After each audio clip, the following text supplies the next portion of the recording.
ശബരിമലയിൽ മകരവിളക്ക് മഹോത്സവം ജനുവരി 14 നടക്കും. 12 പന്തളത്തു നിന്നും പുറപ്പെടുന്ന തിരുവാഭരണ ഘോഷയാത്രയെ ശരംകുത്തിയിൽ ദേവസ്വം പ്രതിനിധികളും സംസ്ഥാന സർക്കാർ പ്രതിനിധികളും ചേർന്ന് ആചാരപരമായി സ്വീകരിക്കും.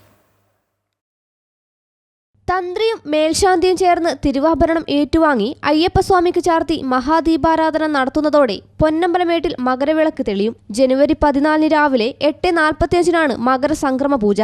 15 മുതൽ 18 വരെ തീയതികളിൽ നെയ്യഭിഷേകത്തിനു ശേഷം അയ്യപ്പ ഭക്തർക്ക് തിരുവാഭരണം ചാർത്തിയ ഭഗവാനെ ദർശിക്കാം. 18-ാം തീയതി വരെയാണ് നെയ്യഭിഷേകവും കളഭാഭിഷേകവും നടക്കുന്നത്. മകരവിളക്ക് ദിവസം മുതൽ മണിമണ്ഡപത്തിൽ നിന്ന് 18-ാം പടിയിലേക്കുള്ള എഴുന്നള്ളത്ത് ആരംഭിക്കും. മകരം 1-ന് മണിമണ്ഡപത്തിൽ കളമെഴുത്തിന് തുടക്കമാകും.